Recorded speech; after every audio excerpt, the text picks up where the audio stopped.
Good evening, everyone. I'm on YouTube right now, so we're going to wait till we're live. I think we're live. Hello out there. I don't have any moderators, so sorry if you leave a comment, I'm not going to be able to get back to you. And hello in here. Thank you guys for coming. Every single one of you. Thank you very much, because we've had, well, it's been a week.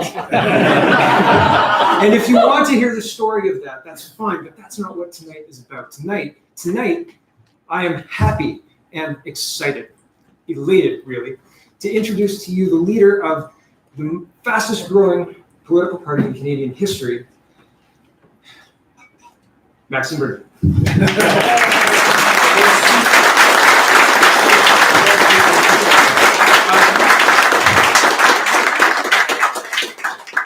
Getting him here has not been easy. Not because Mr. Bernier didn't want to come, but because getting him here has not been easy. Because it's wealth. However, I find it very important that we all get together and speak about the things that are important to us, the things that matter to us, to Canadians, and we're all Canadians in this room. And I'm very excited to be able to have this opportunity and to give it to you guys. Mr. Bernier and I are going to speak for about an hour, and we've got lots of questions to get to. We've had a bit of time to chat on the way here, and I'm excited to get to that. After that, we're going to have a question and answer period where you guys can ask us questions, specifically probably Mr. Bernier. But ground rules first, just before we get going. Any disruptions, and this gentleman here will come over with another gentleman and tell you that it's probably a good idea for you to leave now. We are all in agreement that ideas and discussion are allowed and relevant and able to be spoken in this room. And we may touch on things that are uncomfortable. We may touch on things that you don't like. And that doesn't mean we don't like you. That just means that these are hard conversations and we need to have them. It's important. It's important. And so with that, we are going to get started. And I'm not going to, unless, do you want to have a few minutes to say? You all right? Okay. That's your show. This is my show. Yes. So thank you everybody for watching on YouTube. And again, here, Canada Poly Live is about to start. So here we go. Mr. Bernier. Have a seat.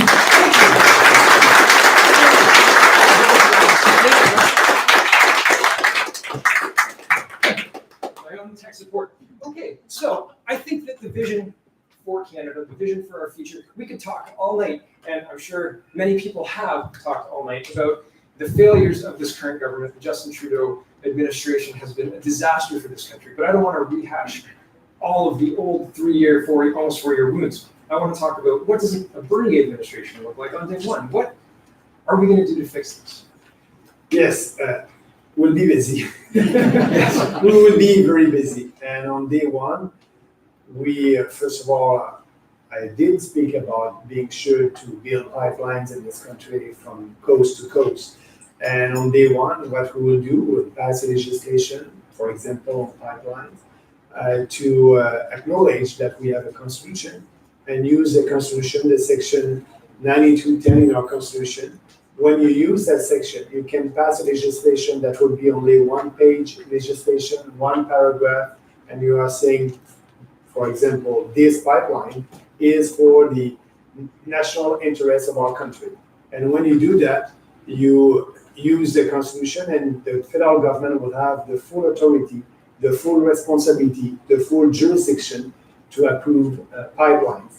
And if after consultation, there's a province like my own province in Quebec or another province in BC that doesn't want a pipeline, would be able to, after consultation, be able to build a pipeline and closing a pipeline. And I think it's important for the unity and the prosperity of this country.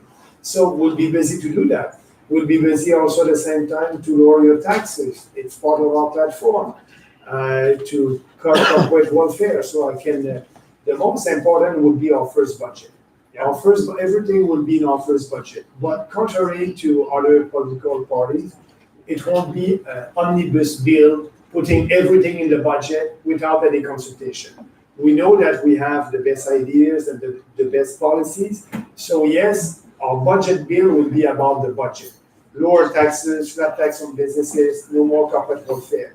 But also we'll be able to table other bills when we'll have a discussion. I'm giving you as an example the change in the CBC. As you know, in our program, the CBC must be like PBS, in the state, and we must be able to save a lot of money by doing that. But we will need to have some consultation with Canadians. So the role of the parliament, the role of the member of parliament will be to have a consultation with Canadians about the best way to do that reform. And we'll pass only one bill for the changes for CBC. We won't put that in the budget because the more discussion we'll have, that committee will be able to have people coming from different backgrounds and philosophy in front of them and having discussion about the future of CBC. The more we speak about that, the better will be for us to explain that to Canadians, and the easier will be at the end to pass that bill. So yes, I want to change that, change our country and having a limited government and tabling a budget that will also at the same time say that in a year from now we will balance the budget by saving money, or cutting corporate welfare, or cutting foreign aids and all these reforms.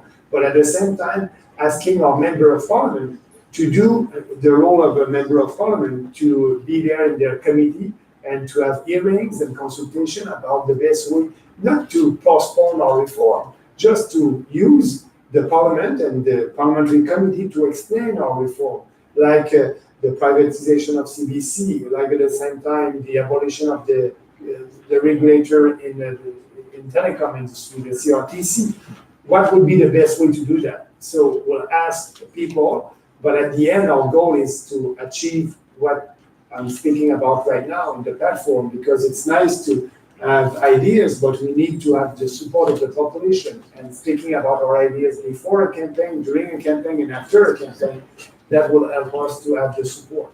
So answering your question, our platform, everything that is our platform would be our priorities. And we won't ask our minister to come with other pet project around the cabinet table.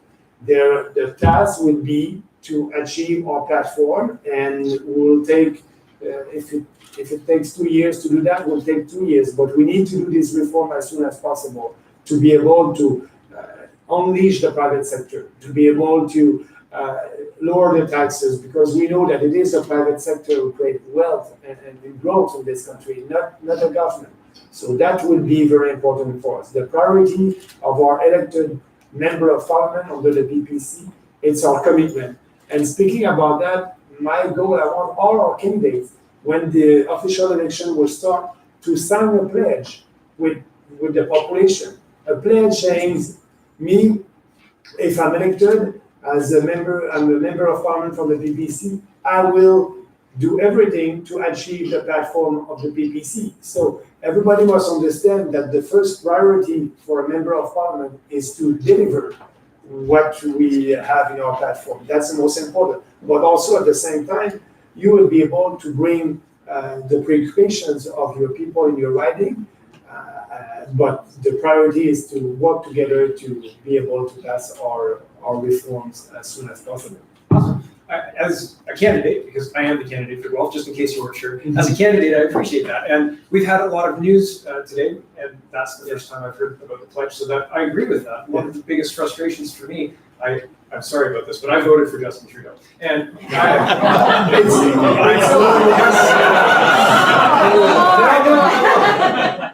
it's okay. We have some liberals who are supporting us. And I'm very pleased. I'll be able to use that as an example, because when I'm traveling and journalists asking me, it's all former conservative that are voting. I'll be able to say, no, I have a candidate in Guelph, and it's a former liberal. And we are showing to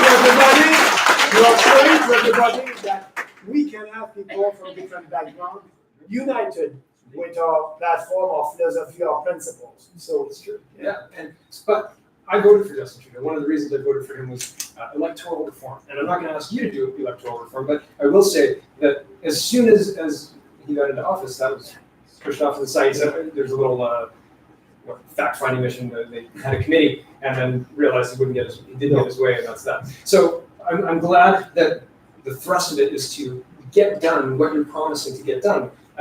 How many politicians can say that? Not many. I don't want to waste my time. I'm 56 years old. I like what I'm doing. It's my best time in politics.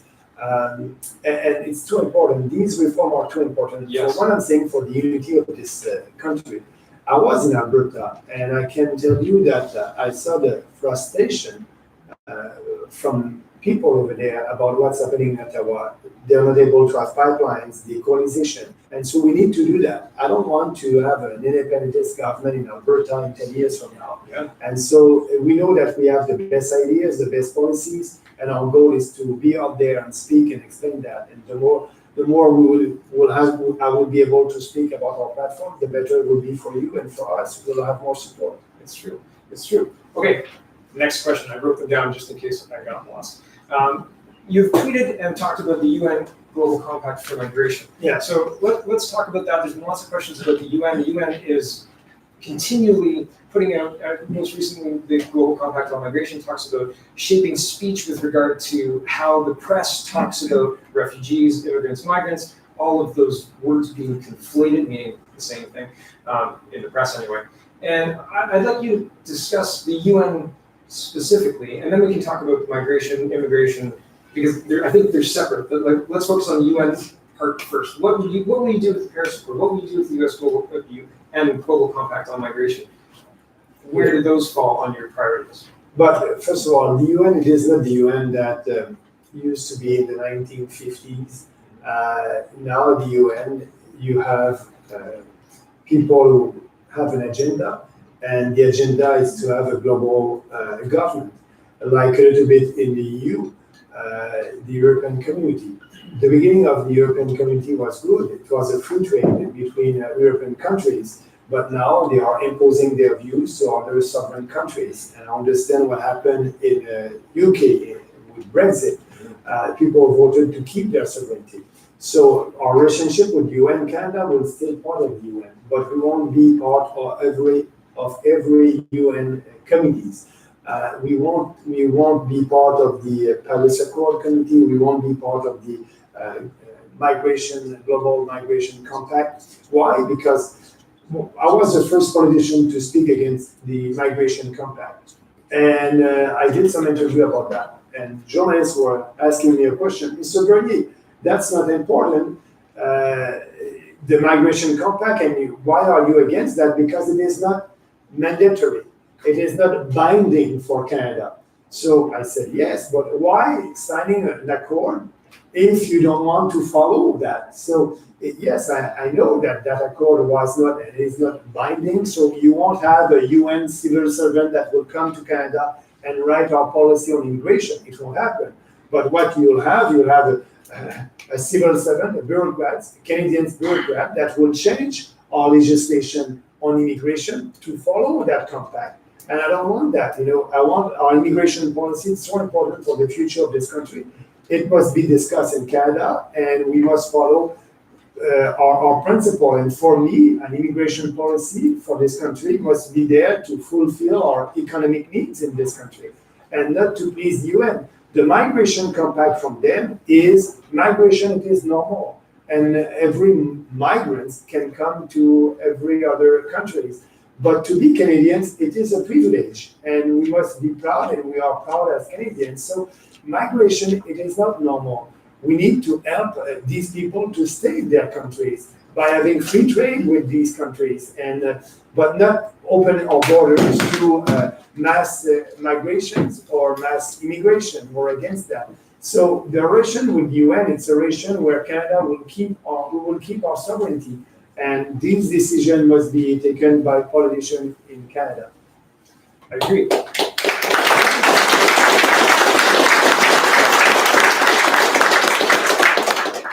So over the last couple of years, we've had Maxime Road in Quebec, and people have crossed, and we just talked about our legal immigration, this structure. Yeah. And, well, we touched on it, we'll get into it again. But I want to start with illegal immigration, illegal border crossing. Yeah. Maxime Road, we've seen 41,000 people cross the border. The people who look into this say that 90% of them don't qualify for any status in Canada due to the fact that they crossed from an already safe country, the United States. So there's no question that they don't qualify, but our system guarantees a trial and a process, and the trial and process takes time. Yeah. So could you speak to that and why that's not good for our country? And I know, but I'd like you to explain. Yeah, but it isn't good, first of all, because everybody must respect our border, and we are not right now. And these people who are crossing the border in Quebec from the US, from the state of New York, they are not real refugees. Their life is not in danger in the state of New York. So what we must do, we must be sure to help the real refugees that are waiting in a refugee camp in another country. So that's the most important. And yes, I know that Canadians are generous and we want to do that. Yeah. So for these 40,000 people that cross our borders illegally the last 2 years, the cost for our country is $300 million. So that's huge. What we must do, we must stop that. And the way to stop that is to first of all, be sure that our border will be an official point of entry everywhere, because they are not coming to an official point of entry because they know that they won't be able to cross our border. And so that's why they're crossing unofficial point of entry. But we signed an agreement with the US called the Safe Third Party Agreement. We must solve the loophole in that agreement and being sure that all our border will be an official point of entry. And doing that, these people won't be able to come to our country, and they won't be able also to ask for being a refugees because they will have to respect our borders. So it's a discussion that you must have with the US, but I think we'll be in a good position to have that discussion, better than Justin Trudeau. So the goal is to have that be solved and using the tools, the legislative tools that we have in Canada, and after having discussion with the US president, but also at the same time to be able to have a little bit less refugees, because right now our country receives more refugees than the US, and the US they are 10 times bigger than us. So we need to help the real people that are that need our help, but also at the same time on immigration policy, because it's all linked with immigration. We are the only political party to speak for fewer immigrants and around 150,000 a year, not 350,000 that will be next year. It's an increase by 40%, but only 6% of our population agree with that to increase our immigration level. And 49% of the population in Canada agree that we must have fewer immigrants, but we must have more economic immigrants, and that's important. That will be part of our reform. And speaking about immigration, I will be in Toronto the 24th of July, I think it's next Wednesday, and I will deliver a speech on immigration, and you'll have all the details about our immigration policy. But the most important would be fix the loophole that we have with the Safe Third Party Agreement and these 40,000 people that are crossing in Canada, stop that, having fewer immigrants, but also globally having a bigger ratio of economic immigrants. Right now, we have only 26%. 26% of the people who are coming to Canada are economic immigrants, and more than 70% are refugees or coming under reunification of family. We must change that ratio. We'll have fewer immigrants, but the ratio of economic immigrant can be 85%. Because these people that are coming to our country, when they have a job, it's easier for that person to be part of our society. And at the same time, also, it is that person will be able to participate in our society and integrate our society. So, and that was the case a couple of years ago. And also, we must go back to our immigration system based on points. If you speak English or French, you'll have more points. And that's the reform that we will do. It is too important, but it is sad at the same time that other political parties don't want to speak about immigration. They think that more and more and more it is the solution. But I like this country. I want this country to be like that in 25 years. And I'm looking at what's happening in Europe, in UK, in France, in Belgium. They have huge challenges to integrate their immigrants, and we don't want that here in this country. So let's change that, and let's have a real discussion on immigration right now during an electoral campaign. It's the best time to have that discussion.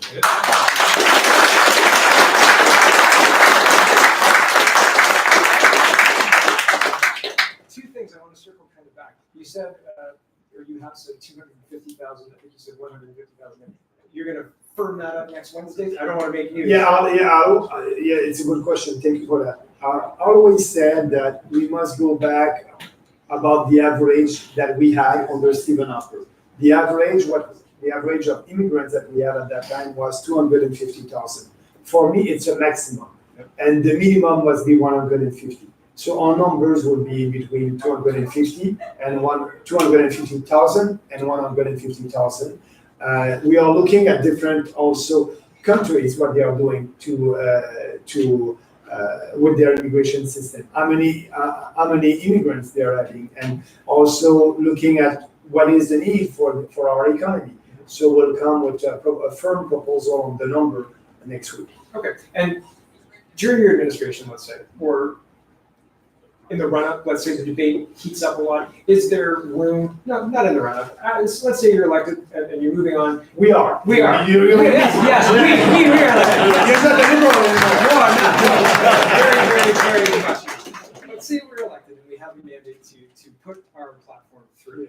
And it looks like Alberta's booming, and it looks like Saskatchewan or another province, let's do an eastern province, let's say Nova Scotia, is having some issues and they need workers. Right now, it's really hard to move between provinces and so on and so forth. Can we encourage workers from Canada to work in other parts of Canada? Can we do that? Is that something we can look at? Absolutely, because it's a shame right now that after 151 years that this country is not, we don't have any economic union, and that was the goal of the father of our constitution, to create 150 years ago an economic union to be competitive with the UN, and we don't have that. We have trade barriers for people, for goods in this country. So we need to have a real free trade in Canada. We don't have that.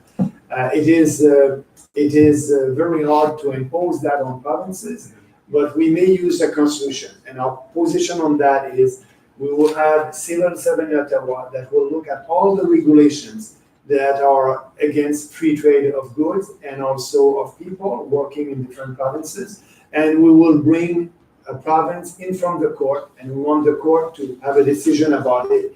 And we think that it is against our constitution to have these trade barriers. So it is not normal that a nurse in BC cannot work as a nurse in Quebec.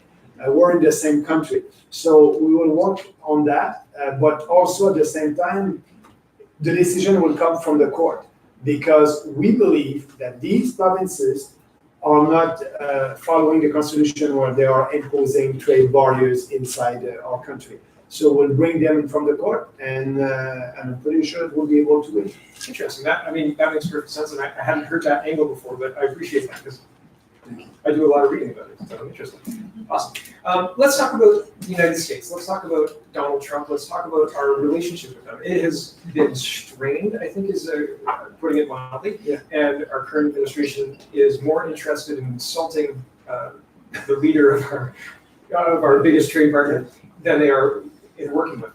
So how will your administration differ on our relationship with Donald Trump? I know you've talked, and not just Donald Trump, America, the United States, whoever's elected in 2020. Yeah, absolutely. They're our biggest clients and our allies, and we must work with them, but also we must respect them. Mm-hmm. And what's happened right now with the Trudeau government,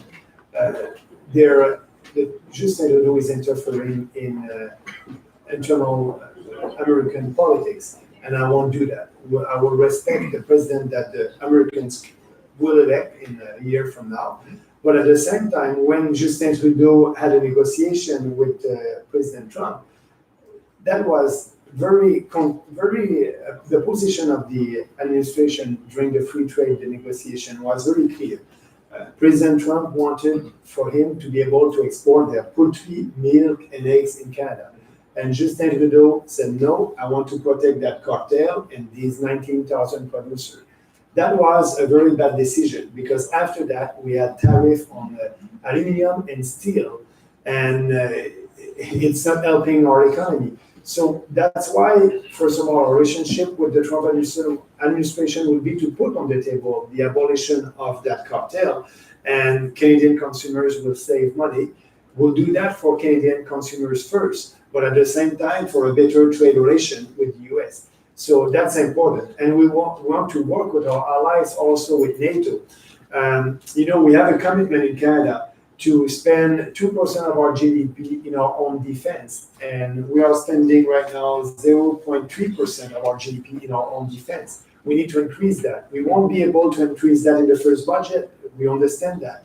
But at least in our first budget, we must put that. Our goal is to have our national defense with the right equipment and spending the 2% of the GDP, increasing the amount every year until we achieve that 2%.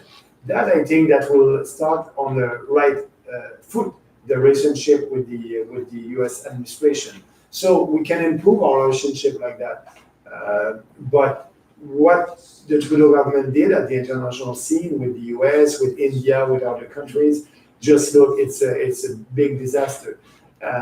We will be very different. We will base our foreign relationship on the prosperity of our country and the security of our country.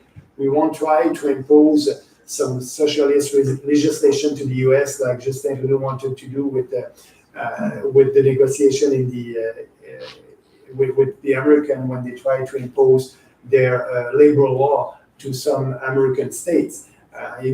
That's their own jurisdiction. When you have a free trade, it's about good and services, and that's it. So we'll be able to have good relationship with the U.S. better than what's happening right now, for sure.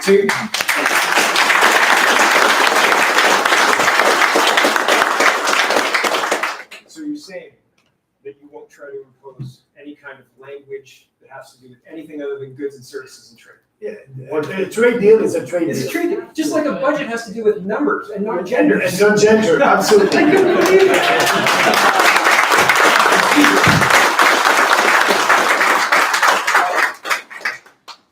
Do you want a UN Security Council seat? No. And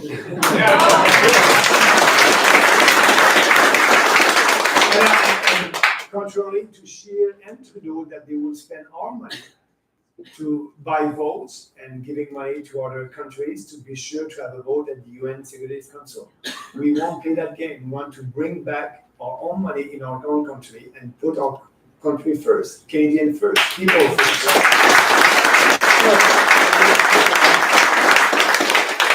That leads perfectly into this question. Andrew Scheer, well, I've called Andrew Scheer a globalist. You've called Andrew Scheer a globalist. What does a globalist mean to you? What's a globalist? I'll give you the example in Europe. What is a globalist in Europe? It's somebody that is ready to give your sovereignty and some powers to another international entity like the UN.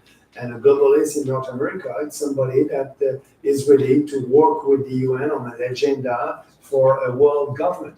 I don't believe in that. We're a sovereign country and we must keep our sovereignty. But at the same time, we must have trade deals and agreement with other countries. But the sovereignty of our country is too important. So being a globalist is somebody that believes that international entities will be better to regulate and legislate on what's happening in our own country. And I believe in we call that the best government. It's always a government that is near the people. So for me, the best government would be the municipal government, and after that the provincial government, and after that the federal government. And our constitution is very well written. The power that the federal government, it's on international affairs, monetary policy, immigration. And usually when you have to deal with your government, usually you have to deal with your provincial government. Healthcare, social services, it's all at the provincial level. The constitution is very well done. So I prefer to keep our sovereignty as a government and not giving some of our power to another entities. And I look what happened in UK with the Brexit votes over there. I think they were fed up to have decisions coming from Europe.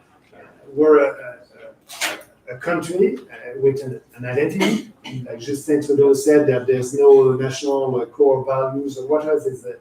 There's no national identity in Canada, but that's not true. We know who we are and we're proud of that. So I want to keep that. So I'm very different than people who believe in the international and other countries or other international organizations telling us what to do.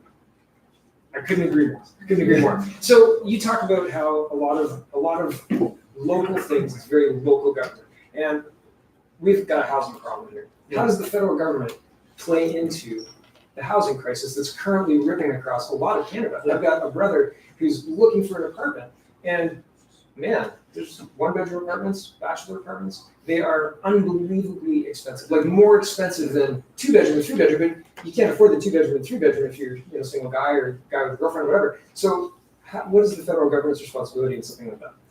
Yeah, I'll speak about, first of all, the monetary policy. It is important to have the right monetary policy.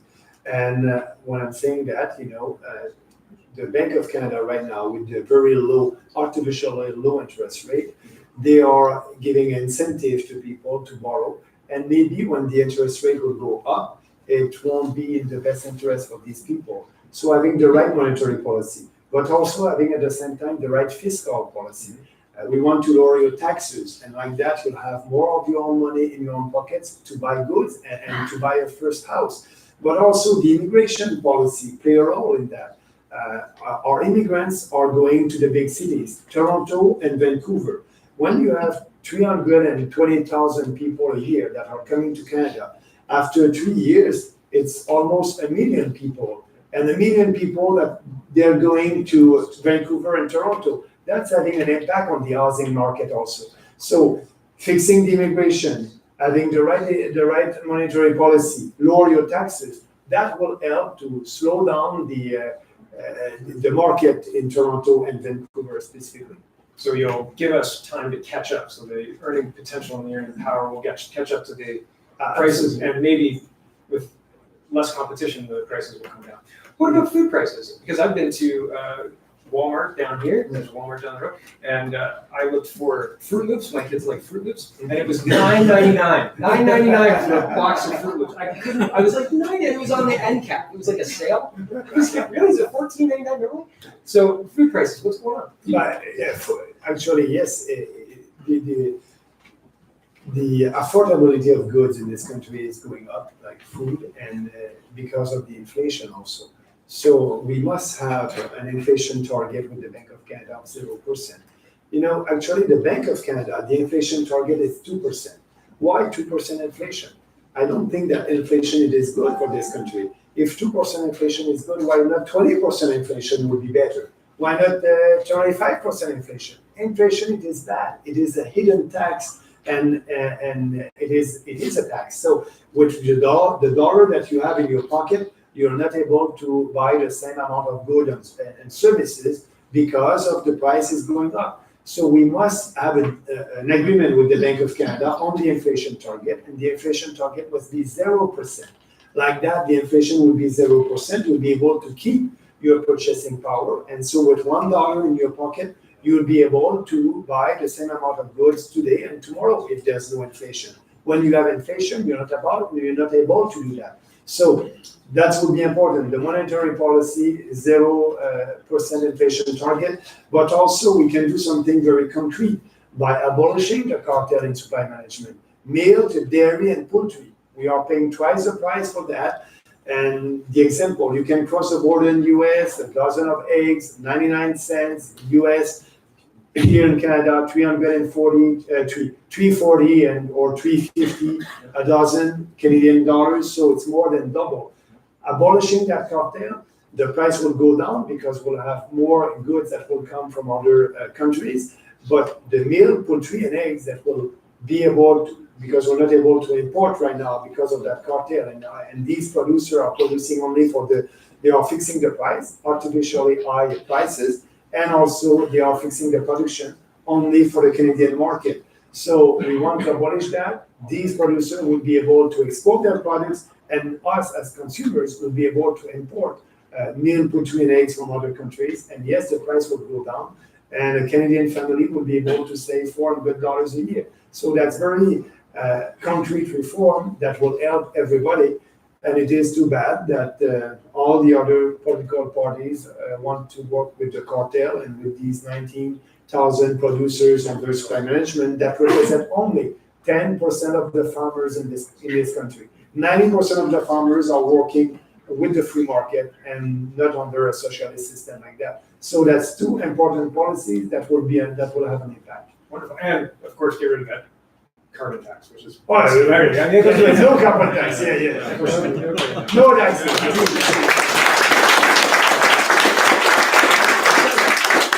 I said earlier that the other, and I want to circle back just because sometimes things flash in my brain. I want to talk about them.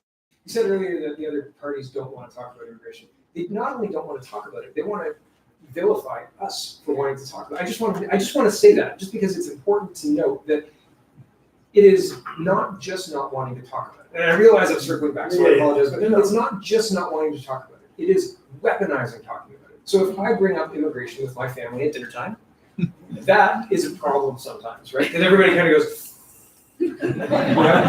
and so that's not the way Discord is supposed to be. That's not the way things are supposed to be. That's not the way things used to be. It used to be that, well, politics and religion, you maybe don't bring up around the kitchen table. But there was a time to bring it up. And it is the time right now. And I'm asking you to speak at the kitchen table right now about policy and politics. Yes, but how do we break through that almost weaponization of discussion, right? I don't want to talk about politics because I know that you're gonna have a different opinion than me, so we can't have that conversation. How do you break through that, or you personally? But first of all, you have to respect people. Yes. But at the same time also, you cannot force somebody to have a discussion about something. But the more we are speaking about it, and the more I think people will be curious at the end. Mm-hmm. Okay, what is that PPC? It's a new party. I was in Edmonton, and I did door to door with our candidate over there. And so I was at the door and say, oh, this is the PPC and my candidate. Okay, what's the PPC? That's a new party. Oh, no, I don't want to speak about the new party because you'll split the vote. Oh. So, no. I don't want to speak to you. Yeah, right. So they said, can we just expand our platform? And when I spoke about equalization and pipelines, and that lady looked at us and me and our candidates, are you serious? My God, okay, I want to help you guys. I'm ready to be there. And I said, what's about your argument about splitting the vote? She said, I don't think you'll split the vote because if you speak like that, you'll have all the votes.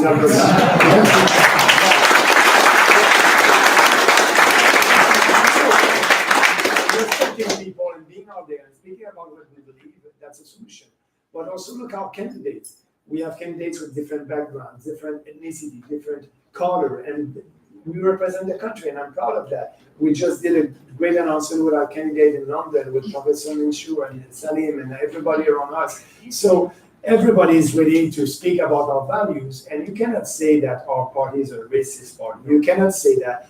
People who are saying that is because they don't want to have a conversation. They don't want to have a conversation because when we're having the conversation, we are winning the conversation. Yes, and that's it.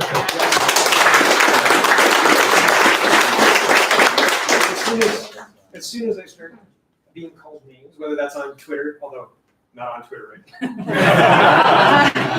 looking at you, Twitter, but on Twitter in real life, as soon as there's something that I say that they can't wiggle in and I don't know, badly counter, which they don't. They just start calling names, ad hominem attacks. Or they will block you. Or they block. Yes, Michelle Redwell, anybody? Yeah. Blocked by Michelle. I can tell you that I don't block anybody, and I'm a public politician, and I'm on Twitter and social media, so it's important for me as a politician to read everything and listen what people have to say. It is a shame that Michelle Redwell, she blocked everybody. I think it's not democratic to do that. But yes, let's have a discussion on social media, but also in real life with people. And that's why this party is going like that. Because we have people on social media, people who are speaking on the street, and it is the fastest, like you said, fastest growing political party in the history of our country. I'm proud we have 40,000 members and we have 300 candidates right now, more than the Green, the NDP, and the Liberals. So it's going well, and great candidates all across the country. So this party is growing because we have the right ideas. It's not because of me, Maxime Bernier, or 5 person at the head office. It's you guys. we didn't build this party with myself and 5 people in the office. It's volunteers all across the country who believe in these ideas and freedom ideas. So it's because of the ideas that I think we have a strong movement. And like I said today, that it's a kind of a quiet revolution, and that something is happening in our country. And we're going to be ready the 21st of October. Yes. Yeah. Yes.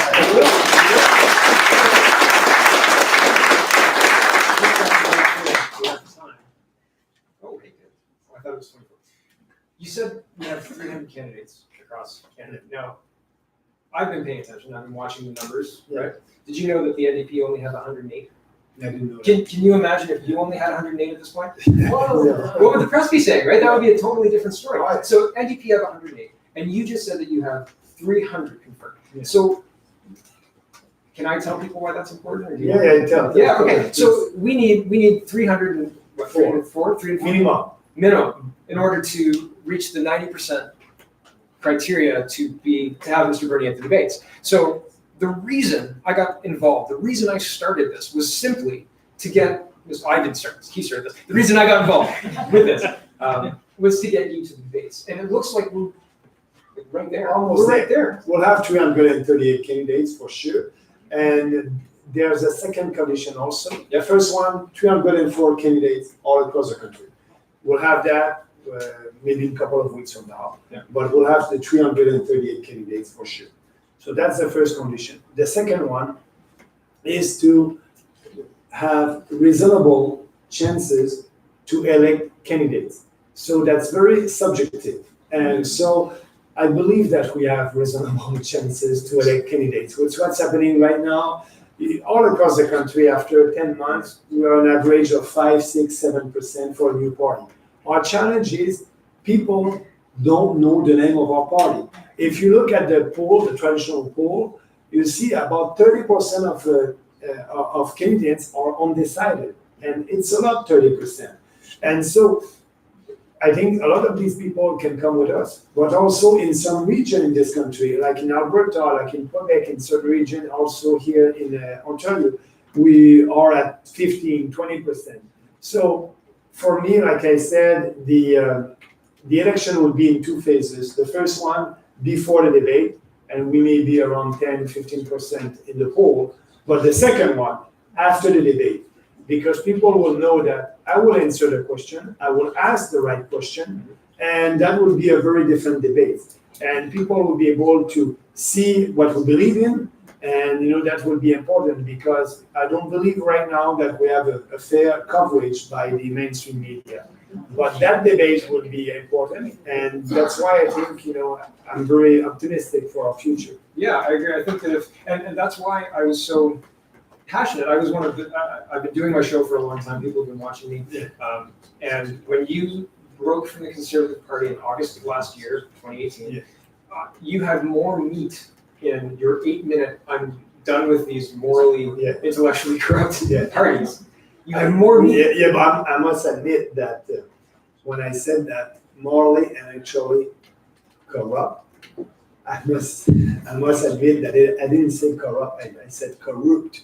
My English, I was a little bit nervous and my English was not so perfect. So if you look at the video, you see intellectually and morally corrupt. You understand that it was corrupt. Sorry, I didn't. But you had more meat in that speech. You said more in 8 minutes than Mr. Scheer said at his convention that weekend in 45 and the whole 2 days.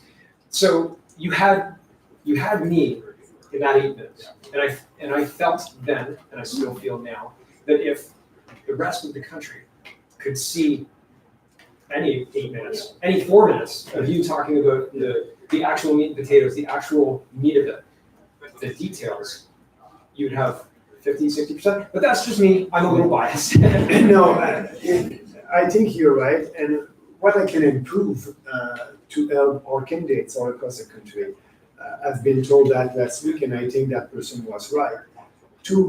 I need to get a bit more. People are following me on Facebook and Twitter, and I think you like our tweet. There's no political correctness, and it's what we believe. But I think a person told me, a lady told me that I must do more little videos and 1 minute, 2 minutes videos, and that's my commitment. We'll start next week to do more little videos, maybe one every 2 days, and on Facebook, on Twitter. I think people like to see me and reading what I'm saying. It's okay, but they like to see that it's coming really from me. So Everywhere you go, everywhere you go. Yeah. But on not only on what I'm doing in a day, but on policies. And so I'll do that. I think you agree with that? Yeah.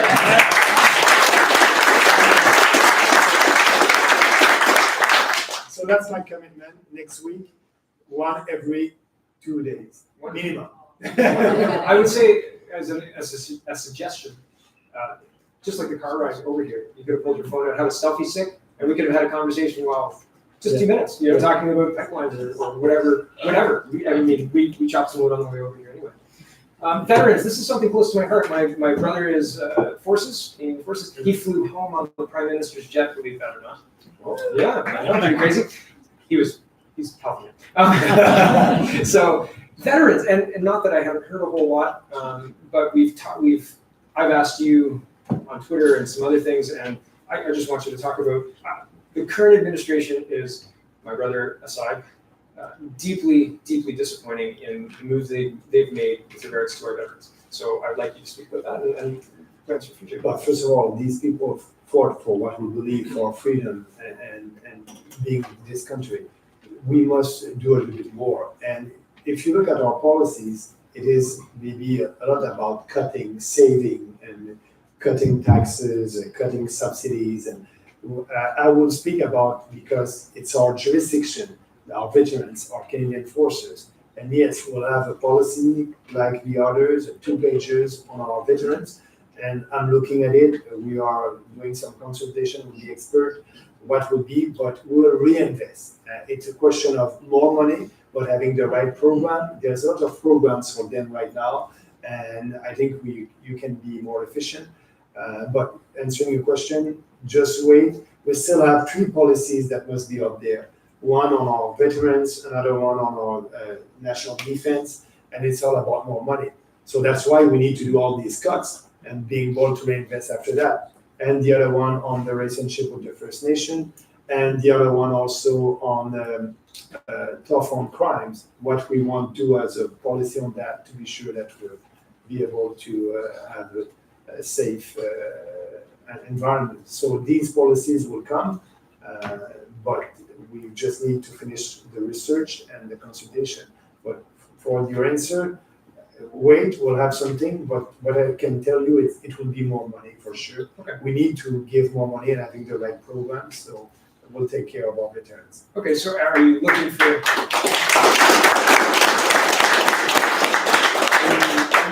any input from people, or are you looking for anybody? Oh yeah, so they can go on our People's Party of Canada website and write an email to us about it. My goal is the goal of our party is in September to have all our policies. But right now we have more policies than the Liberals and the Conservatives together. Mm-hmm. And if you go on their website, and I want you to go on the Conservative Party of Canada website and the Liberals Party of Canada, and look for their platform. You won't find anything. You'll find some nice virtue signaling and a nice slogan, but you won't be able to find real policies. And so, I like competition. So don't instead, if you're not sure to support our party, go and Google and go on the other website. You'll see we have bold policies, and it's always the same. The issue, the facts, and after that, the solution. And it's great, and you can do your research, and everything that is there, it's good research, good information, and that's why we're ready to have the debates. But what I'm saying is, before September, we want to have all our policies ready, and that will be the full platform for the official election. Wonderful. I'm looking forward to reading the pending ones. Yeah. Very cool. So let's touch on the environment. I know that Guelph is very Guelph, I You don't know what that you don't know what that means, but these guys do. And the environment is very, very near and dear to people's hearts. And it's something that is going to be challenging in this riding, no doubt. However, the Greens have pledged to support a Justin Trudeau government. So what, for real, Elizabeth May has already given her balance of power to Justin Trudeau, which I think is strange to do before the election is called, but whatever. So if you can speak to the environmental protections, our air, our water, and what we're going to do. Yes, we need to have a platform on the environment, but we won't have a platform on climate change. Climate change is a shared jurisdiction with provinces and the environment. So for us, no Paris Accord, no carbon tax, no more regulation on businesses. But for the environment, we want to be sure to have clear lakes, clear rivers, and we will have a platform, we will reinvest. And that's very concrete for the environment. So I think people are ready to have a platform that I will tell them, okay, we need to do something with that lake, and we'll be very concrete and how much money we'll invest. But for the climate change, for us and for me, I believe that we're not climate deniers. The climate is changing and it will always change. That's okay. What we're saying is the main reason why the climate is changing, it is not because of human activity. It is not the main reason, human activity. That's important. Human activity may have a role, but at the end, there's other factors, and I'm not a scientist, and I want to invite the Riding Association and our candidates. We will have a convention or a conference, training conference with our candidates the 17th and 18th of August in Ottawa, and we'll have a special guest. And I hope that the special guest, I'm still in discussion with him, I hope that we will be able to bring Patrick Moore. Patrick Moore. Patrick, I'm waiting your call. I'm waiting your decision on that. But yes, and Patrick is a former founder of Greenpeace, and he's a scientist, and he will be able to have a discussion with us about climate change as a scientist. Wonderful. And I think that will be important. But yes, for the environment, we will have something concrete that will come, and we'll do what it is important. We think that it's important. Wonderful. Patrick, if you've got extra time, come to Guelph too. Northumberland. Northumberland, yes. So, just gonna check my notes. I've got a question about companies going bankrupt and leaving. Well, yeah, companies going bankrupt and leaving people in the cold, right? So, what is there any reforms? No, it's kind of out of your jurisdiction. It's out of our jurisdiction. What we can do, if a company is going bankrupt, it's because they're not competitive. And if they're not competitive, it's because maybe they don't have a good product and nobody wants to buy it. Maybe they have a good product, but at the end they're paying too much taxes and they're not competitive and they cannot improve their product. So our tax reform with a flat tax on business at 10% and no more also capital gains tax, that will help. That will help these corporations. But when a corporation is going bankrupt, I'll give you an example about SNC-Lavalin. SNC-Lavalin from Quebec, I was doing an interview with the French TV station in Quebec, and they said, "Oh, Mr. Bernier, we must protect SNC-Lavalin because if you don't give them a privilege, they will go bankrupt." And I said, first of all, no corporation is above the law. And if you have a corrupt corporation, the prosecution must go on. And that's different than Constantino and Boucher. We said they wanted to give a special privilege to SNC-Lavalin and for them not being prosecuted. So my position and our position was very different. If there's a legislation there, that must be the same thing for every corporation. But the other question is, Mr. Bernier, SNC-Lavalin will go bankrupt. But what is the asset of SNC-Lavalin? It is the people. And so it is the people. And I'm pretty sure that if SNC-Lavalin has to go bankrupt, all these people that are not corrupt and are working with SNC11, they would be able to find another job and to build another corporation and do the same. The asset is the people. So when a corporation is going bankrupt, we have always another corporation that will come and will buy the asset or will change the name and do more advertising and being better. So it's bad on a short term for the workers, but usually the workers will be able to find another job. And if you have an open economy, that will be easier. If you have good training for these people, that will be easier. And training is a part of financial jurisdiction, but also at the same time, if you are having a good unemployment insurance program, that will help them to do the transition. So that's why under our jurisdiction, defense, unemployment, it's under our jurisdiction. We must be able to invest, to reinvest, and that's why balancing the budget in 2 years, it is so important to be able to still have these social programs that we have at the federal level. The deficit won't help, and it is not fair for future generation of this deficit. As you know, Justin Trudeau added $70 billion on our deficit, so that's not the solution. It is unfair for the future generation. They will have to pay for that without having any benefits. So the spending that the Trudeau government did was not on infrastructure or roads or bridge. It was on social program. So we need to be sure to balance the budget, having the surplus after that, and that's the only way how we will be able to keep our social programs. So I think that all together, we need to do all these reform and speaking about it to be able to have the possibility to improve our social program in this country. Right. So basically, you're saying pay down the deficit, use the money, well, 50-50 to pay off the debt, and the other 50 to continue to fund our social services. And that way we're all richer. I mean, we're not absolutely spending on nothing. and would be responsible. Yeah. That's the only way to do it. Yes, yes. Okay, changing gears just a little bit. This morning, you were supposed to fly into Toronto and then on to London. Airports. And that didn't work out so well. And thankfully, we had a PPC person who was by the airport close enough who could pick you up and get you where you needed to be. But otherwise, today could have been much more tight than it was, which I'm glad that everything worked out well. What are you going to do about airports, airplanes? I've got a house in Deer Lake that we like to go to in the summertime, and I'm going to be taking a flight there. And last year, one of the airlines that fly in and out of there decided that they weren't going to continue service for specific days, and so this year we have to take a different airline, or it was more expensive. Whatever. It doesn't matter. More money, right? Everything's more expensive this year thanks to inflation. So what are we going to do to help with that part? Is there a help for that? Absolutely, we have a reform for that. In Canada, yes, it is a huge country, our country, and but we need to be able to travel across the country by plane, and it must be cheaper. Now we are able, but it's very expensive. So why? Because we have legislation against foreign investment in the aviation sector, and so we need to abolish that. We need also to privatize our airport.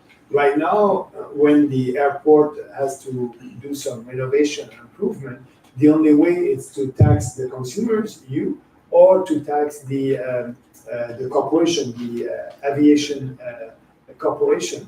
So with fees. And in Europe and in Australia and other countries, the airports are privatized. So when they're privatized, they have the ability to go on the capital markets to raise money. So instead of always taxing the user and the consumers, they'll be able to find money at the capital market and do their improvement. So and right now, they have to pay a rent. Every airport has to pay a rent at the federal level. And the rent, it's a big income from the federal government. But first of all, we must give them the land for $1. That will be part of the privatization.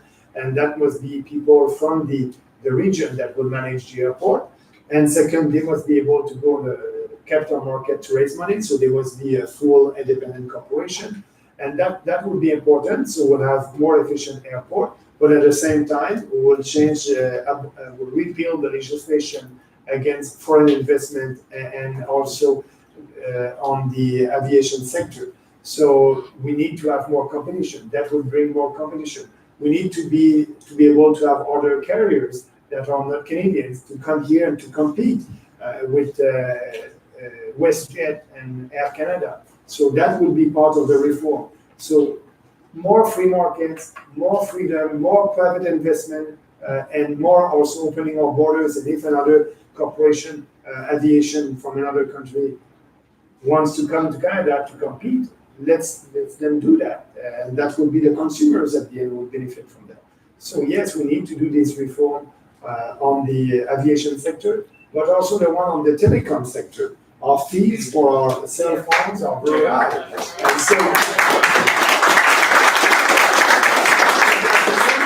because we have a legislation in Canada against foreign ownership in the telecom, and we don't have a lot of investment coming from other telecom corporation, not foreign telecom corporation. So we have Telus, we have Bell Canada. We need to have other corporations that will come here to compete. So let's abolish these restrictions, and you'll have more competition. With more competition, you have better products and lower prices. So that would be a solution also for the telecom industry, and the same thing also, the same logic also for the aviation industry.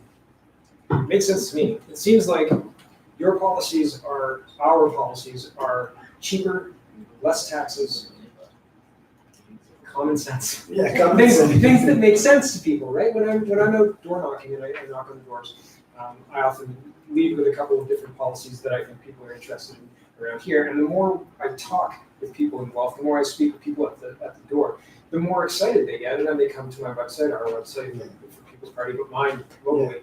And I've been getting about 3 emails a day recently talking about different policies and how people are excited for different reasons. And there was an NDP person that one of my door knocking team and I spoke to, and they were talking about how they were concerned with privatization of healthcare. And I've said, and I've looked at the European kind of mixed systems, and I've looked at other Universal mixed system. Universal mixed, because they have a universal coverage, but they can choose to go to a private hospital or a public one. Right. Everybody is covered. And everybody Not has the same.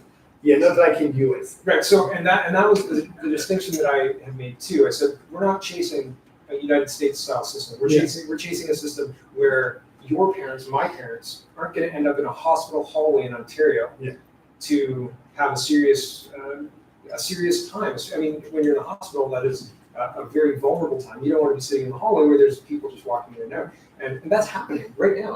And so we need a solution.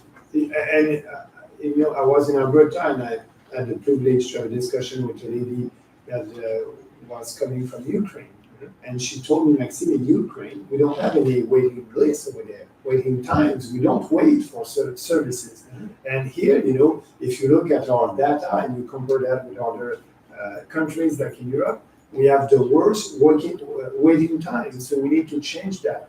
And that will be important. But at the same time, at the federal level, we don't manage any hospital. So it's a provincial jurisdiction. We want to give them the right incentive by giving them all the money that we received at the federal level. The GST, $40 billion a year, will go to provinces. They will collect the GST and they will keep the GST.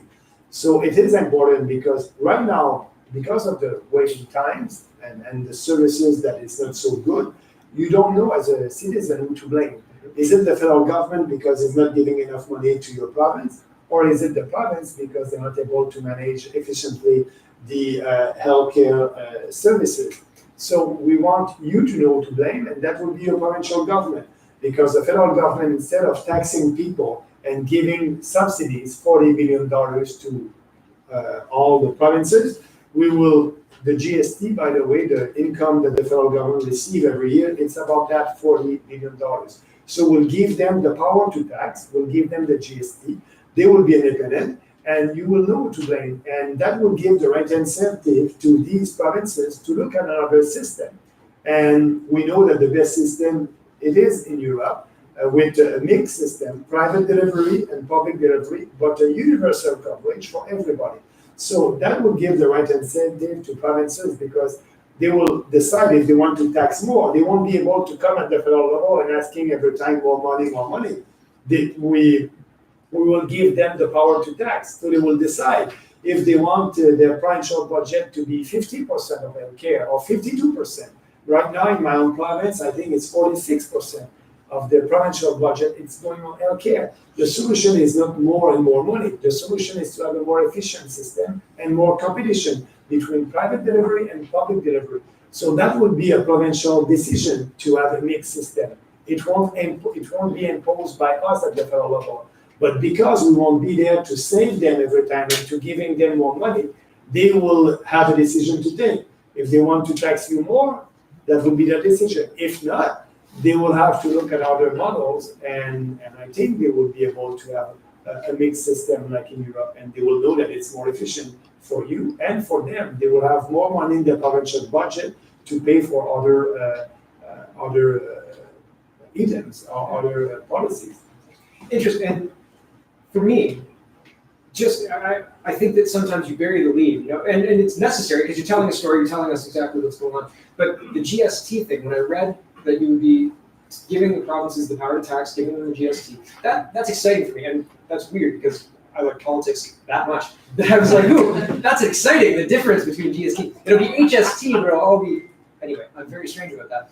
But I think that is very visceral. Like, I grew up with the GST. I remember it coming in and like people being angry about it on the way home from Toronto. Like with my we used to go visit my grandmother in Toronto, and on the drive home they talk the news. And I remember it. Like, I remember it very visceral. It's very in my body. So that changed, and it's such a weird thing for me to focus on. But I think it's that power, that the ability for me as a citizen to know that the healthcare is 100% dealt with by the province, and it's not. There's no passing the buck. There's no, oh, it's that guy's fault. It's that guy's fault. Next year you can, vote that guy out, and maybe we'll fix it, and then that happens and nothing gets fixed. I think the reforms that you're talking about, the real material changes. It's not just the shell game. I don't know what it's called. It's not a shell game. You're actually talking about meaningful reforms that will move the needle for everyone in this room. If even half of what you're talking about gets done, and it looks like you're on track.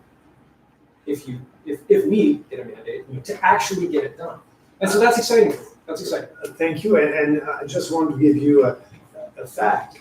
When I was running in 2006, my first election with Prime Minister Stephen Harper, we had 5 commitments to Canadians, and one of them was to get rid of the waiting time. I remember, because it was so important for Canadians. It was one of their first priority. So, but it was not under our jurisdiction. But we wanted to have votes, and we put that in our program, in our 5 priorities. We will fix the waiting times for healthcare in this country. We were not, after 9 years, we're not able to fix that. Yeah. It's not the federal jurisdiction. So we need to change that. And that's why the best thing it is to do that reform. But we were able to achieve all the other commitments in 2006, but that one, we're not able to because it's a provincial jurisdiction. So we don't want to say something to please you and knowing that we don't have the power to do it. We don't do any focus group, we don't do any polling, we have policies that are based on our 4 principles, and that's it. You like it, come with us. You don't like it, you can vote for the others, and that will be okay. They're all the same, so it doesn't matter anymore. Yeah.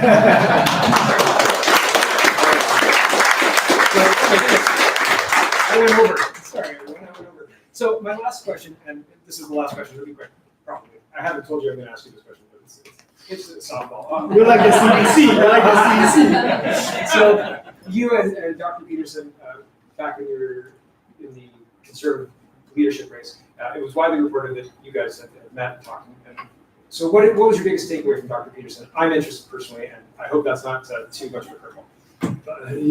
Personal responsibility and individual freedom. That's his book. It's all about personal responsibility. Don't ask what your country can do for you. Who was Kennedy? Thank you, Kennedy. But he said also, ask what you can do for your country. I like to change that. Don't ask what your country can do for you, but ask what you can do for yourself.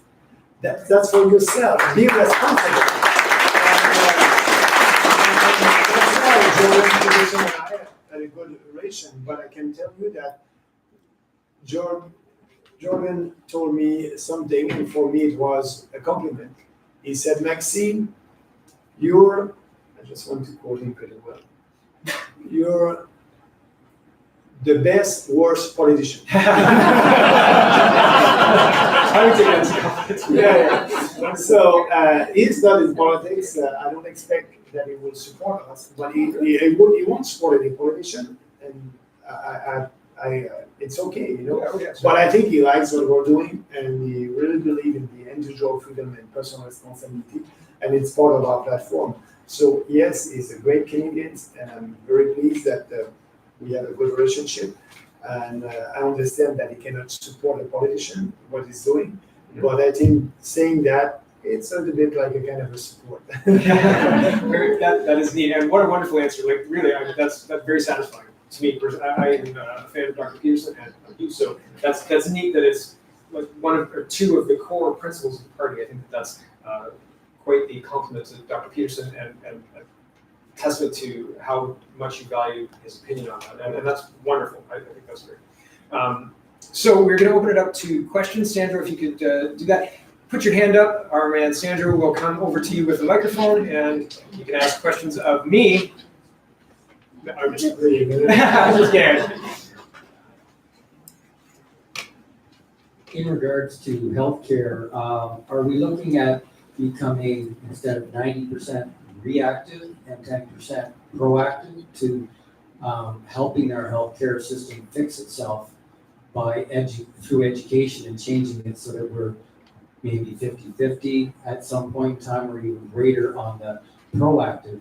Because if you take care of your body rather than treating it like a dumpster, you're going to be healthier. You're not going to be going to the doctor for as many issues or as many problems.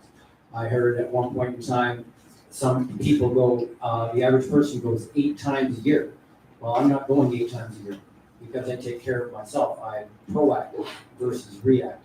I hope Canadian will be proactive, you know, with personal responsibility. You are responsible for your health, and but we need to have healthcare services in this country, and but the reform that I'm speaking, transferring the GST, that's the beginning. I don't know if in Ontario or Alberta or the province they will implement a mixed system.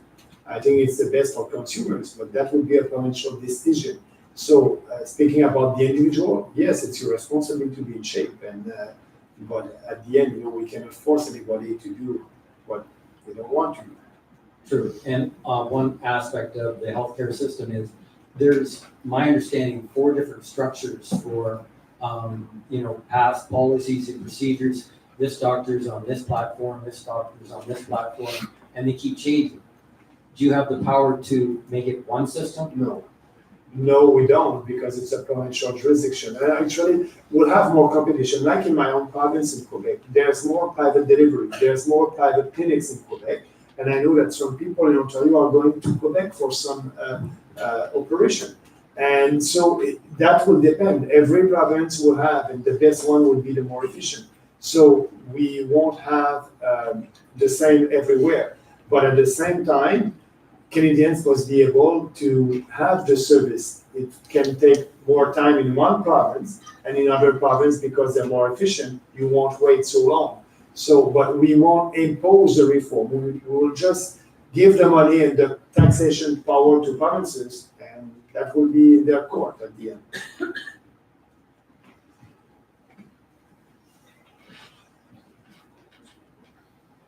Yes. Hello, Max. So I'm from Niagara originally. Niagara has Niagara Falls, as I'm sure everybody knows. I've been there. Very nice. So we had the first hydroelectric dam in the world. We used to be one of the most energy resourceful regions, and now Niagara has the highest energy. I know this is not Niagara, but we in Niagara, my family, the people I care about, have the highest energy costs in all of North America, yet we live next to Niagara Falls. And then I guess, would you be able to see, you talked about alternative energy, would nuclear be an option on the table you'd be willing to discuss with people in Parliament? Yes, but at the end, the decision will come from your provincial government. The cost of the electricity in Ontario is because of bad policies at the provincial level. So at the federal level, I'm not running to be the Premier of Ontario. I'm running to be the Prime Minister of Canada. But at the end, that's why it's so important to lower your tax and giving you more of your own money. The cost of living is so high, and the electricity, and it's not affordable when you look at it. I know that some businesses in Ontario decided to go in US because of the cost of the electricity and the energy. So the solution, it is at the provincial level. But what we can do, we can have the right national economic policies with the monetary policies, the tax policy at the federal level. But at the end, the energy policy, it's your provincial government. So, All right, fair enough. thank you. Yes, so a question pertaining to natural health products. Right now, the current government and Health Canada are looking at, constricting and limiting and also regulating a lot of those choices, the freedom for you to make a Yes. decision, Yes. to help yourself, take care of yourself if you need to. So what is your position on this? Yeah, first of all, you're right saying that Health Canada, the way that they are regulated natural products, it's like a drug, and it is not a drug. So we must look at it for sure and giving more freedom to people. They're responsible. If they want to buy natural products for their challenge, it's up to them. But I understand pretty well that Health Canada, they are focusing on the pharmaceutical drugs, and they're using the same model for the natural remedies. So yes, we're open to change that. That will give you more choice and also a kind of a competition. If you have an alternative with a health products and a drug products, that must be your choice to be able to choose that. Yes, we'll look at it for sure.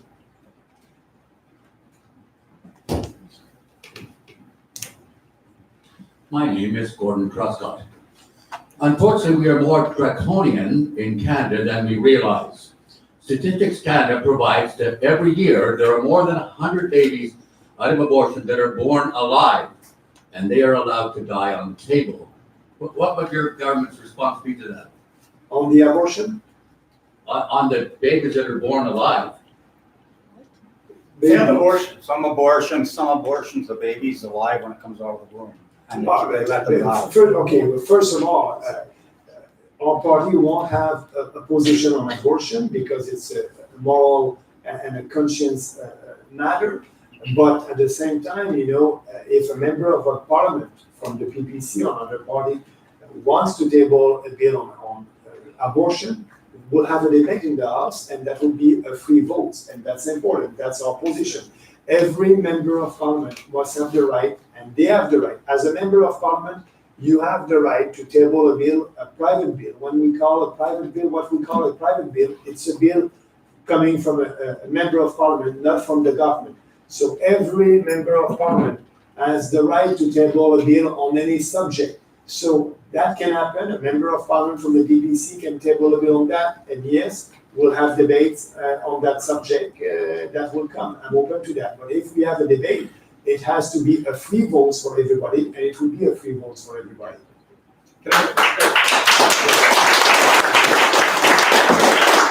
Sorry, I just want to add to what Mr. Bernier said. The People's Party is the only party willing to debate this. Mr. Scheer has said that the debate is over. Mr. Trudeau has said that you have to be pro-choice in order to be an MP under a Liberal MP. And so Mr. Bernier is saying very clearly, he's not making up his mind which way the party is going to vote. He's saying that we can talk about this, which I think is the essence of our democracy. He's not going to make the choice as party leader, and I'm not going to make the choice as the representative from Guelph. But if it's important for Guelph to have that debate brought to the House of Commons, then I will bring it. And then we'll have the debate. And that's the big difference between the People's Party and every other party. No other party is willing to have the conversation.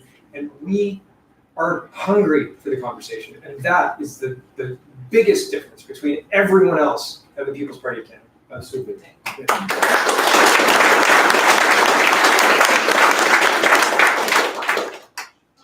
This gentleman might have been referring to late term. Yeah. Abortions. Yes, we don't have any legislation in Canada on that. So I'll give you an example. In Quebec, the Quebec government gave a statistic about it maybe a month ago, and about 22 ladies had a late-term abortion in Quebec last year, and that's the average every year. Late term, it's after 24 weeks. So, but there's no doctor in Quebec to do that because it's against their values. And so these ladies have to go to the US for an abortion, and the Quebec government is paying for that. So there's no legislation in Canada on that. That's why some people must bring legislation from the House, and we'll have a debate when that will happen.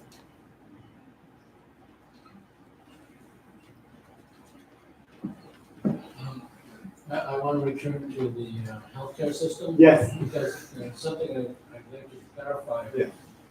You talked about a private and a public healthcare system. Yeah. Now, as I understand it, a person who has a health card would have free access to the public system, but for the private system, the person will have to pay. No, when I'm saying universal coverage, it's universal coverage. The person will choose. If it's a doctor that is working, that person wants to see Dr. B, and Dr. B is working in the private sector, she will be able to go, or he will be able to go to see Dr. B. And if that doctor is working in the public sector, that person will be able to see that doctor. So it's a universal coverage, but they have the choice for a private delivery of services or a public one.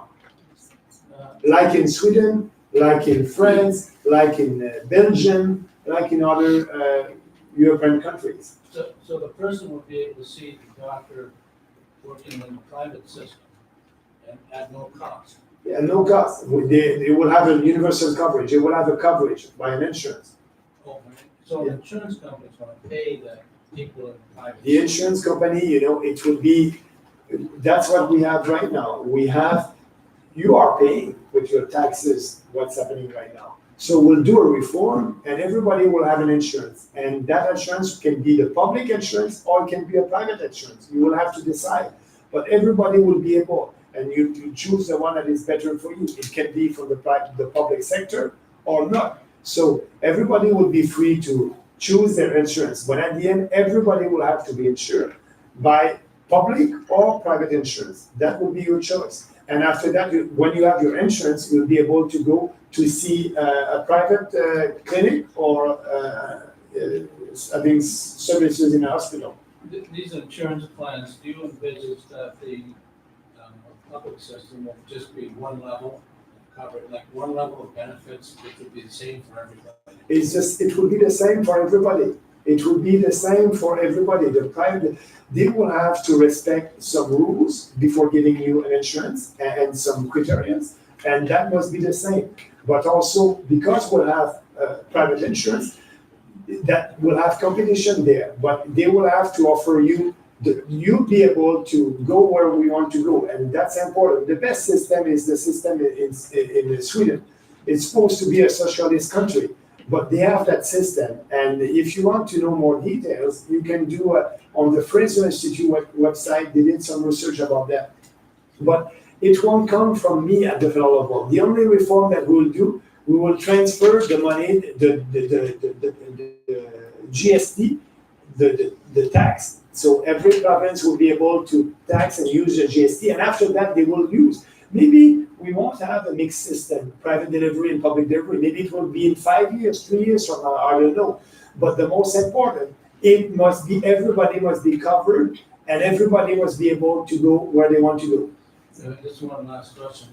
On these private insurance plans, private companies offering insurance, would there be different levels of benefits depending on, if you wanted to pay more and get more benefit, like, for example, a private room, for example, under the plan, the insurance plan? Maybe yes, maybe some details like that. But the most important, the coverage must be for the same services. If you want some upgrade, like a private room, you may pay a little bit more. But you need to have the same cost for the same service at the private delivery or public delivery. Thank you. Thank you.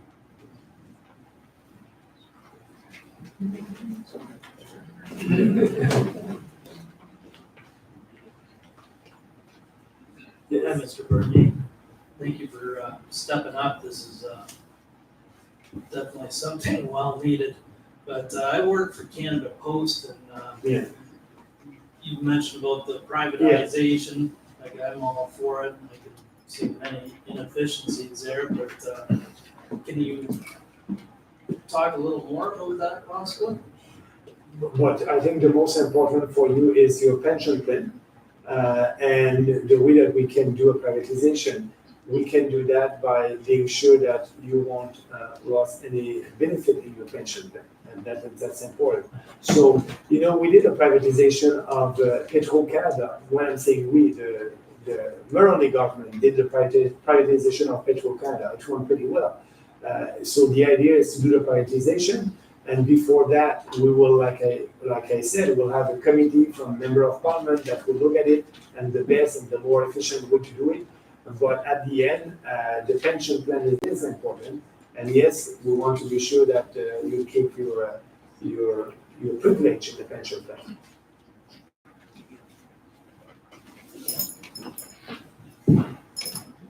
Hi. Hey. I just wanted to ask about, like, I agree with you getting out of the global compact and Paris support. Yes. But how do you plan to do that without getting a Kennedy haircut from the true powers that be in this world? Without what, sorry? The true powers that be, the money masters. The people that run things, you know what I mean? Yeah, but first of all, That's true. yeah, but the compact, it is a Canadian decision. Justin Trudeau decided to sign, the migration compact, and so that was his decision. Would you oppose it? I know you want out of it, right? You say the Paris Accord was horrible. And same thing with the Paris Accord. Yeah. So it's our decision here in Canada. We don't have to do any consultation. The only consultation that we're doing right now, it's the election. When you're elected, you have the mandate to do your reform. And that's why it's important to speak about our reform. And we'll have the mandate to do it. But what can happen, we can have some protests in Ottawa that won't be happy with our reform. But yeah, I can tell you, if we don't have any protests in Ottawa the first year, it's because we're not doing our job. We will have the dairy producer that will protest, and we'll have other special interest group that will protest. That's okay, that's our democracy, and we're ready for that. So, answering your question, it is our decision at the end. I'm not afraid that we'll be able to. But you're not worried if the powers that be might try to take you out or anything, maybe the Kennedy? No, I'm not, no. We'll do it. We'll do it 100%. I just want to speak to that as well. I think what we're seeing right now with the media coordinating and reporting similar stories, regardless of what happens on the ground, regardless of the smiling faces in this room, regardless of the applause and the thousands of people listening with maybe bad sound. Sorry, everyone. I don't know. But with all of that, with all of what's happening in Canada, and like I said, I've been out knocking doors. I do my show daily. I hear people email me, people talk to me, and I've heard from Mr. Brie and all sorts of other PPC people that regardless of the polls saying 1%, more than 50% know the party when I knock on the door. And of those 50%, 50% of those people are saying, I'm going to vote for you. You're the PPC guy? Thanks for coming by. I'm going to vote just like for you. Hillary was going to win in the United States. Well, the polls are garbage. The polls are garbage, and this is what the powers that be that you're talking about. That's where their power resides. Well, a lot of people vote for who they think is going to win as opposed to who they want to vote for. Sure, and in Canada we saw that in 2015. We saw the anybody but Harper vote, right? And we saw a coordinated media push that fooled me good, right? And a whole bunch of other people as well. And really, it did, because that was its goal, right? And it got a whole bunch of people to vote for the disaster that we've currently got in our government. And so, your question, the answer, in my opinion, is we're watching it right now. We're watching their moves. And yes, they've got other. We've on this PC liberal merry-go-round forever in Yeah. this country. And I haven't followed politics until him, because he's the only one talking anything different than the rest of them. Because PCs and liberals are the same thing. They are the same. They are the same, and that's why we are the only principal option. You had a question?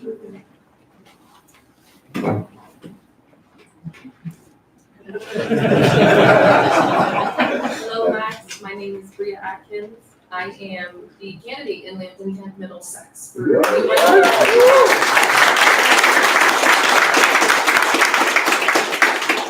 just want to switch gears a little bit back to supply management.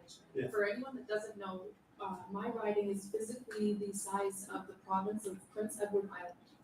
We stretch from London all the way to Sarnia and up to Granville as well. So vast rural riding with many, many farmers, good people. And I would like to have you expand a little bit on the impact of supply management reform from the perspective of our farmers, exactly how it will roll out in their life, in their business, and also including the reform to farm tax. Could you expand on that for us? So first, we will have to pay their quota, to reimburse their quota. So it will be about $3 to $5 million. We'll do that the first year. We won't open our borders before 5 years. So they will have 5 years for a transition period. They will be able to use that money to reinvest in their business for being more productive, being more efficient. Or some of them will use the money and just do other things. But if they want to invest, they will have the ability. They will have 5 years to be more productive. After that, they will be able to export their products in other countries because they won't receive any subsidies from consumers. And also, the competition that will come from other milk or poultry or eggs from other countries, that competition must be at the same level. So these other countries that will want to export their poultry, eggs, or milk, they will have to respect our sanitary legislation and our legislation on food. So that will be important. I'll give you an example. Some dairy producers in the US are giving some hormones to their cows, and it is illegal in Canada to do that. Not all the producers in the US, I must admit, some of them, but if they want to export their milk in Canada, they will have to export milk that from a cow that didn't have any hormones. So that's important. And we will at the same time reinvest at our border to be sure that the products that are crossing our border respect our legislation. So I think that's important for them. We will pay back their quota on 5 years. They will have time to invest and be more productive. And after 5 years, they will be able to export. And for the competition that will come from other countries, it will be at the same level playing field. And are you going to maintain the farm tax, or will there be a change in farm taxation as far as income tax related? But the income tax reform will be at their benefits. They are businesses, so they are corporations. They will have a flat tax of 10%. They won't pay an income tax on their capital gains, so that will be important for them. They will save a lot there. Thank you. Merci. Thank you. Hi, Maxime. Thank you for hosting this event, and thank you everyone who came here, despite the threat of possible protests or even violence from the far left. I think it means a lot that we're here standing up for freedom of speech and expression.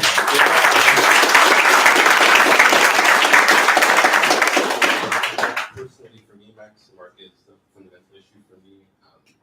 We've been seeing the political climate has just been making systematic attacks on our fundamental rights to speech and expression. And I would just like to ask what you feel the People's Party can do to make sure we can preserve our right to express ourselves freely in this country. And for me, I just want to say that I'm a Canadian first and foremost. I just so happen to be gay or a son of immigrants or a person of color, but that doesn't define me. What defines me primarily is I'm a Canadian. And like you said, in light of all of the unfair attacks that have been leveled against you. So I would just like to know what we can do for freedom of speech. Well, yeah, free speech and freedom of conscience, it's very important for us. We have a platform on that. You can go on our website, you will find it. But I'll give you an example of what happened in Parliament just before the end of June, that the Liberals voted to have a new definition of hate speech and bringing back Section 13 of the Human Rights Act. So when I was a conservative, we abolished that section, and we don't need another definition of hate speech. We have a definition in the criminal code, and that's it. So our position on that is we will fight against that, and for sure we'll always fight for freedom of speech. And freedom of speech is, I can tell you something that you won't like, but I'm free to. It's not hate speech. So that's with our freedom that we are able to debate. If you have a new definition of hate speech, you won't be able to have real debates in this country. So our position is to fight against reinsertion of Section 13 and being sure that we'll have only one definition, the one in the criminal code, and that's it. So that's very important. But also freedom of conscience, it is important. I'm asking you to go on our platform and then to read our platform on free speech and freedom of conscience. I think you'll be very happy. But the goal is to be sure that this country, everybody will be able to say what they believe in, and if somebody doesn't like that, that's not hate speech. And, it's too important. And we have great candidates like Salim that is fighting for that every day. And all our candidates will fight and will be successful at the end. It's too important for the future of this country.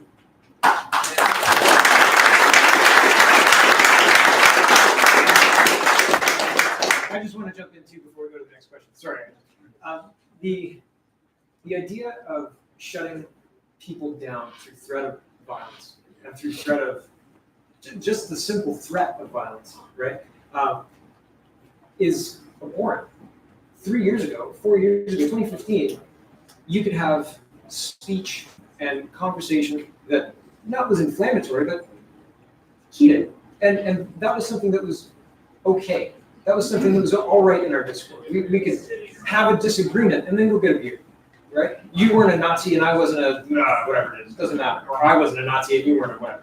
But now it's really interesting watching our leaders double down on carving up groups and saying, you're part of this group and you're part of this group and you're part of this group. It's a lot like, I've got brown hair and you've got black. That's interesting, right? Are you different than me because of your hair? That's out of your control and out of mine too. So why are we carving people up because of this? The content of your character matters more to me than the color of your hair, the fact that you wear glasses, or that you're wearing a white shirt, right? Who you are matters more to me. And within the context of debate and the context of speech, that should be paramount. But our leaders are talking about and trying to push this divisive language everywhere. And we're watching it. I mean, we're watching it in real time. We're watching people quiet down and shy away from having these hard conversations. We're watching people say, oh, I don't talk about politics, and then in the next breath talk about Trump and how much they hate him, how much he's terrible, right? Oh, you don't talk about politics unless you agree with everybody. It's terrible. It's terrible. We need to have the discourse. We need to have the ability to disagree and then go have a beer.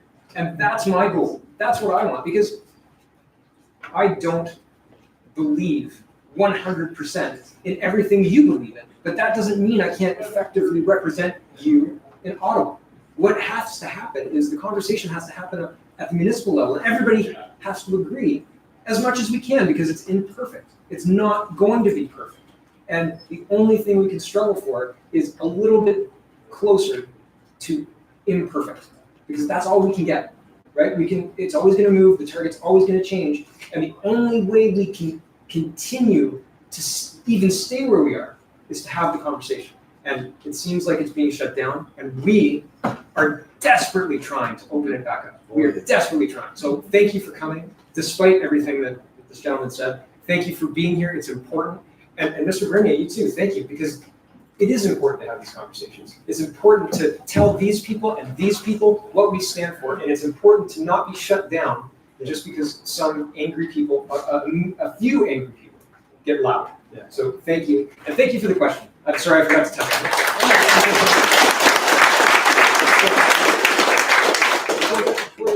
2 more? Well, if you have 2 more, yes. Yeah, because you want some time to make it. Okay, two more questions, if that's okay. One, 2.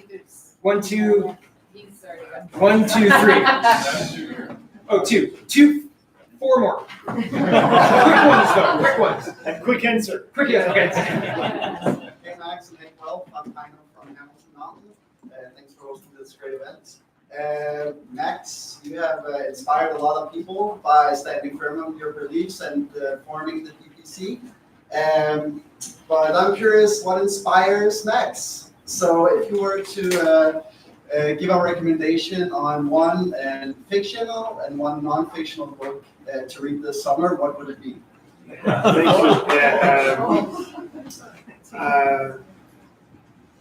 Ayn Rand, I'm sure.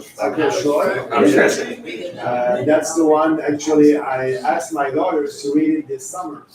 And the other one would be Economic in One Lesson from, I forget his name. Yeah, thank you. Yeah, that would be two interesting books. Interesting. Okay, 2. Hi, Max. Brian Everett, candidate for Sargent.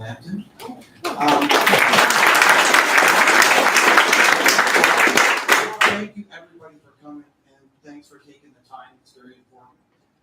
We're down in the trenches as candidates, and I hear this stuff about the debates with the CBC or whoever's going to be putting them on. We need you at that table, Yeah. and in a big way.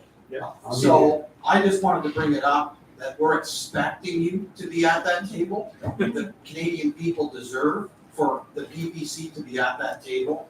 And I just want to let everybody know, please go out and fight for that, because once we get them at the table, the Canadians hear what's being offered, we're golden. That's the way I look at it. So please fight.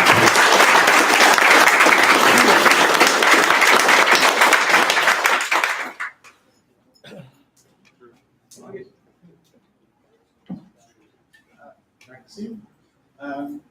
I just want to make a couple of suggestions. Gentleman here has a PPC t-shirt. I have one. Wear it outside and people will come and talk to you. That's Okay? Spread the word. Spread the word. You go to the party website, order it. You also have mugs. Okay? I've got a business. I'm going to buy, I don't know, maybe 12, 2 dozen mugs. And I'll go to Starbucks, use my mug, and leave it there.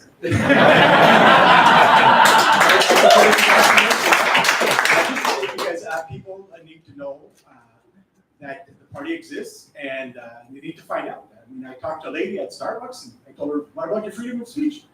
Oh, yeah, that's very important to me. She was going to vote NDP.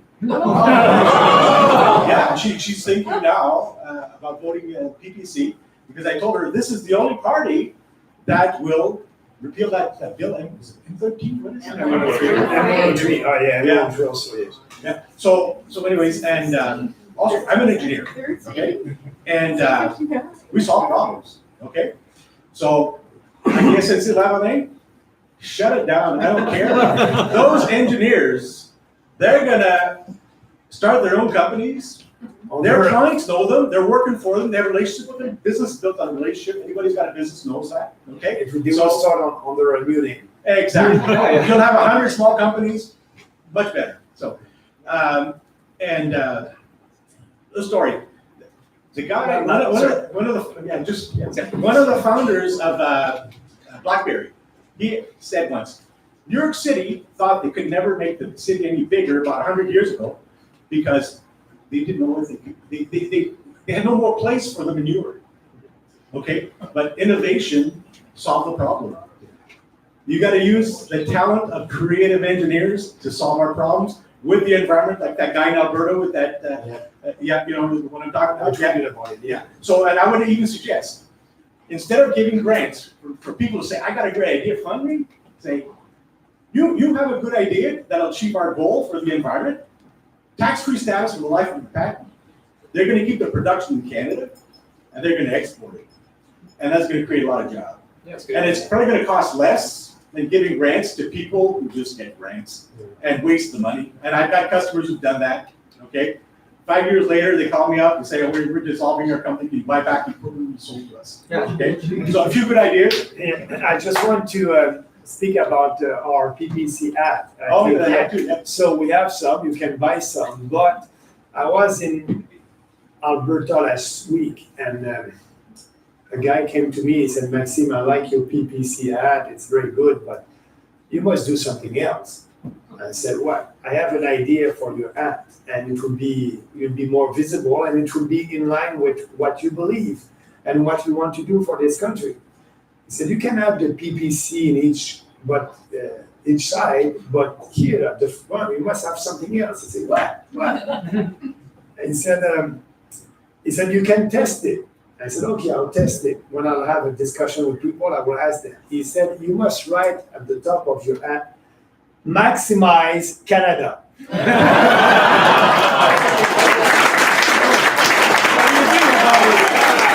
Maximize Canada. Can we do it? Is it? Yeah. So that's my first focus group. So One last thing, thank you for doing this. thank you. Oh, thank you, I hope so. One last question, then The we'll real have, last one. Okay. yeah, last one, then we have to. Hazar, I'm the candidate for Mississauga Erin Mills.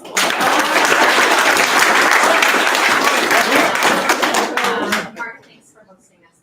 This is fantastic. And Maxime, thank you, merci beaucoup for being here. As a closing question, I want to talk about or ask about labels. Now, on Twitter, I've already been called a fascist, but also been called a commie, and also been called crazy eyes, and also a racist, and the list goes on. And I'm feeling like people are not able to label us. So I already know the answer to this, but Maxime, if you could answer this for everyone to know, what would you label the PPC as on the political spectrum? Because we talk a lot about the left and we talk a lot about the right. So where is the PPC? We are the freedom fighters. I think that's important. We are fighting for freedom first. And also what we want, every time that there's a challenge in our society, we're not looking for a government solution. We're looking for a private sector solution. We're looking for you as the solution. So the question it is, do you want more involvement in the government involvement in your day-to-day life, or less government in your day-to-day life? It's less government involvement in your day-to-day life, but also more freedom. So I think that's speaking about left and right. Yeah, you're right, because President Clinton was a Democrat and supposed to be a leftist, but is the one who cut the spending the more at the federal level for the U.S. at that time. So it gave more freedom, and he was able to manage the budget. So left and right, sometimes it's not the right decision. And Reagan said, we're not from the left or from the right. We are looking forward. So Reagan, the definition was we are looking forward. And so for me, it is, we are the freedom fighters. We are fighting for people. We are putting people first. And in our day-to-day life, we want to have more freedom and less government intervention. And we want the government not to take care of us every day and putting a regulation in front of us because, we're not responsible. We are responsible people. And when you are responsible for your good actions, but also for your bad one. So less government in your day-to-day life, more freedom, and we are fighting for the real values of our country. We're going to finish with our star candidate, or the ambassador of the region. I just want to say, on the left-right issue, the people who argue left, the people who argue right, they will not make good surgeons because they want to amputate you. Amputate your left, amputate the right. If you are right, amputate the left. It takes two wings for the bird to fly. People's Party are two-winged creature, and it takes a head to keep the direction. And so we are rational people. Yeah.